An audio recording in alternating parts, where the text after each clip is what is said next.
Good morning students. हम जो है 7वीं क्लास में पढ़ रहे थे भाई। हम एक्सरसाइज नंबर 1.4 के भी कुछ प्रॉपर्टीज हमने जिक्र किया कि जो डिवीजन ऑफ इंटीजर्स होते हैं उसकी जो प्रॉपर्टीज हैं वो हमने रीड किए अपनी बुक से। आज हम एक्सरसाइज सोल्व करेंगे बच्चों। एक्सरसाइज का जो पहला क्वेश्चन है वो कहता है, क्वेश्चन नंबर फर्स्ट, आपने डिवाइड करना है इसको, एक इंटीजर को दूसरे इंटीजर से क्या करना है, डिवाइड करना है। जैसे इसका फर्स्ट पार्ट हम करें 133/19, आपने इस इंटीजर को इससे डिवाइड करना। तो कैसे करेंगे डिवाइड, 133 डिवाइडेड बाय 19, तो कितना आया भाई, ये 7। कितना आया, 7। ये आपका क्या है, आंसर है। बहुत सिंपल से है। इसी तरह दूसरा पार्ट देखो बच्चों, इसका सेकंड पार्ट करता है 115 माइनस का 115 डिवाइडेड बाय 5। आपने 115 को 5 से डिवाइड करना भाई। 5 से डिवाइड करें तो कितना आएगा, ठीक है भाई, तो माइनस का 23। तो ये देखिए बच्चों, अब आपने सभी पार्ट जो है इसके ऐसे सॉल्व कर लेने हैं, बिल्कुल इजी हैं, आप इसके सभी पार्ट सॉल्व कर लेंगे। सेकंड क्वेश्चन जो है वो देखिए आपकी बुक से क्या है। अब कहता है इवैल्यूएट द फ्लोइंग, आपने इवैल्यूएट करना है। सेकंड क्वेश्चन क्या करना है, इवैल्यूएट करना है। जैसे फर्स्ट पार्ट है इसमें देखिए, ये कहता है 64 divided by square bracket common bracket -3 plus common bracket -5 close the square bracket. अब आप देखिए स्क्वायर ब्रैकेट और कॉमन ब्रैकेट दी गई है, आप इनको सॉल्व करेंगे। तो स्क्वायर ब्रैकेट से पहले कॉमन ब्रैकेट सॉल्व होते हैं, तो आप ये यूज करेंगे। तो क्या बचा बच्चों, माइनस का 3 और माइनस का 5 -8। अब इसको आप डिवाइड करें तो क्या बच गया, 64 को -8 से डिवाइड करेंगे तो कैंसिल, माइनस का 8 ही आएगा। इसका आंसर ये आएगा बच्चों -8। अगला पार्ट है सेकंड पार्ट, देखिए सेकंड पार्ट क्या कहता है, 86 स्क्वायर ब्रैकेट के अंदर है डिवाइडेड बाय -2 डिवाइडेड बाय 43।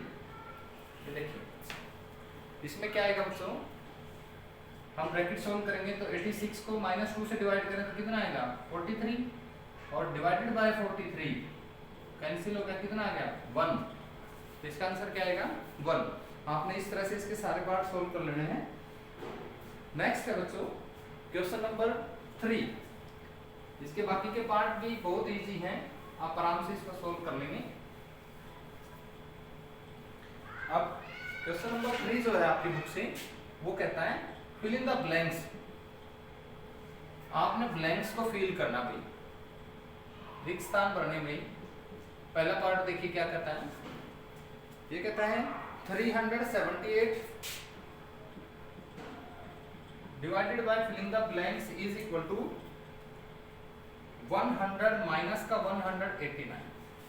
अब इसमें जो ध्यान देने की बात बच्चों देखिए क्या है कि हम ये पॉजिटिव इंटीजर है, हम एक ऐसे इंटीजर से इसको डिवाइड करें कि ये माइनस का 189 आ जाए।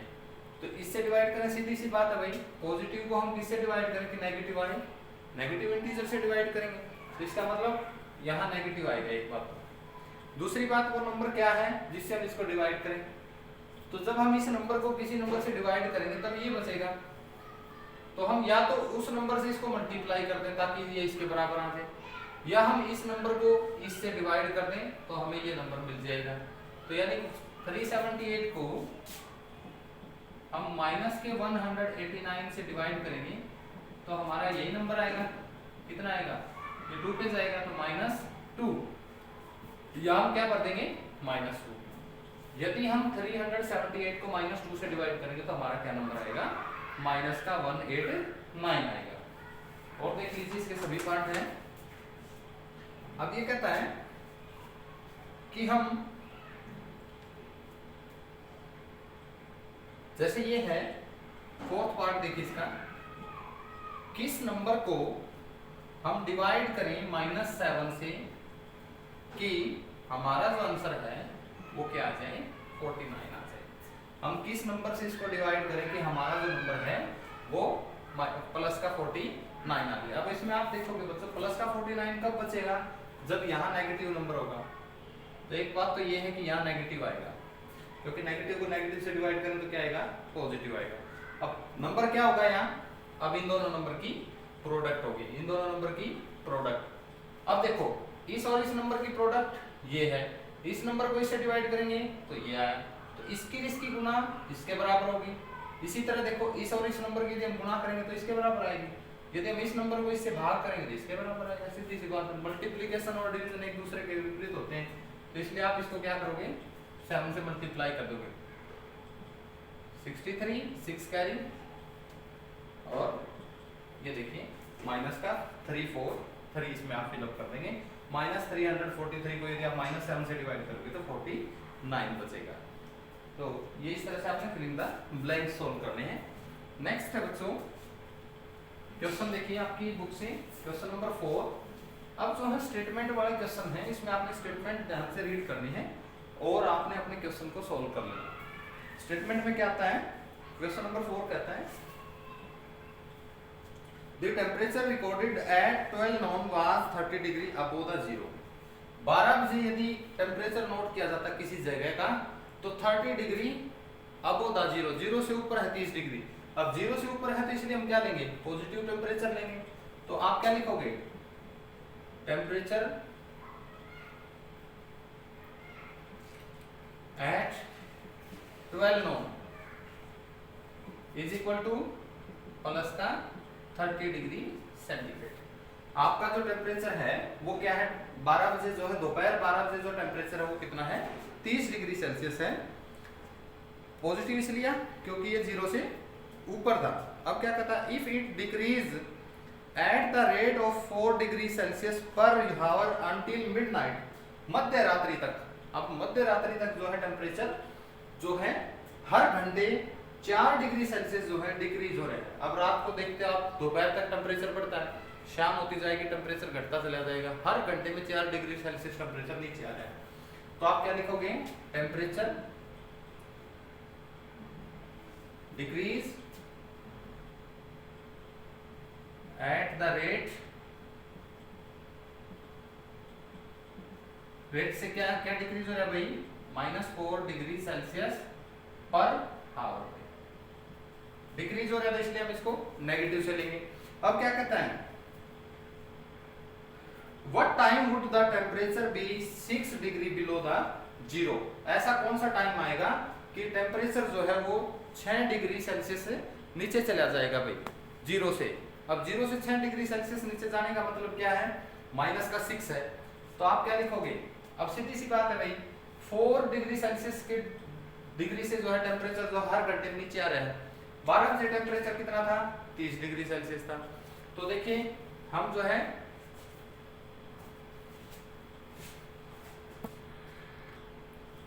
तो देखिए ये पूछ रहे हैं कि टेम्परेचर जो है किस टाइम जो है -6 डिग्री आ जाएगा। तो आप लिखोगे इसमें time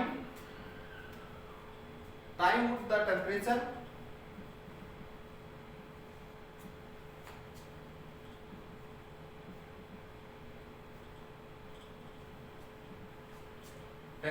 below 6 degree Celsius zero is equal to, क्या लिखोगे भाई, हम जो है हम मान के चलेंगे कि जो टाइम है वो मान लिया कि हमारा टाइम जो है वो टी टाइम है, जब जो है टाइम टेम्परेचर जो है 6 डिग्री सेल्सियस जीरो से नीचे चला जाएगा। या आप इसको आप लिख दोगे temperature would be is equal -6 degree Celsius is equal to T time. हमारा जो टाइम है वो टी रहेगा भाई।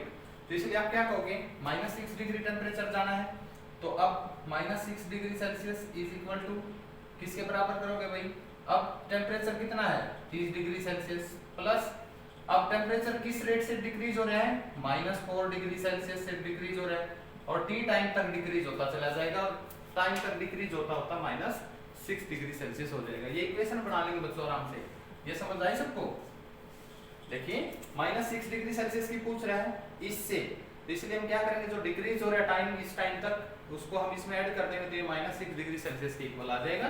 तो क्या बन जाएगा, -6 degree Celsius is equal to 30 degree Celsius 4 से इसको मल्टीप्लाई करेंगे तो कितना बन जाएगा भाई, माइनस का 40। यहाँ से हम वैल्यू निकालेंगे तो कितना बन गया भाई, इसको सी की कोई जरूरत नहीं है लिखने की, -6। इसको इस तरफ लेके आएंगे तो -6 माइनस 30 इज इक्वल टू -40। कितना बन गया भाई ये, माइनस का 36 इज इक्वल टू -40। ये कैंसिल हो गए तो कितना आ गया, टी की वैल्यू 9। यानी दोपहर 12 बजे जो है 9 आवर्स लगेंगे उसको, कितने घंटे लगेंगे, 9 आवर्स। 9 आवर्स देखो भाई किस टाइम हो जाएगा, 9 आवर्स का मतलब भाई दोपहर 12 बजे जो है टेम्परेचर 30 डिग्री सेल्सियस था।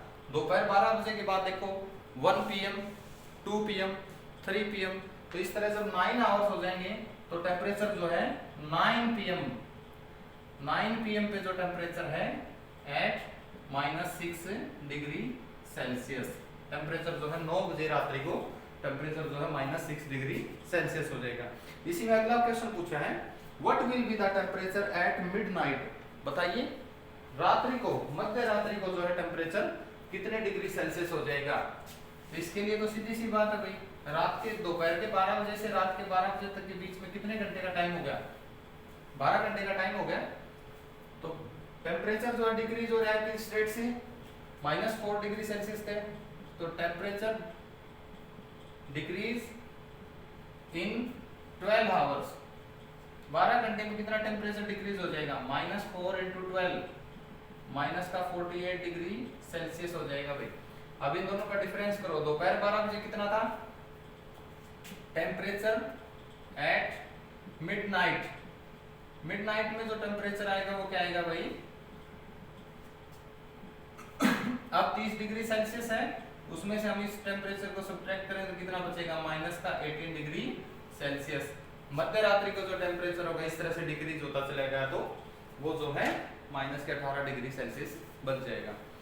तो आपकी क्लास में बच्चों आज देखिए हमने 4 क्वेश्चन सोल्व किए हैं, आप इनको आराम से सोल्व कर लें अपनी नोटबुक में। साथ साथ किसी भी तरह का कोई भी आपको डाउट है तो मुझे कमेंट बॉक्स में अवश्य लिखें। आज के लिए इतना ही, बहुत बहुत धन्यवाद।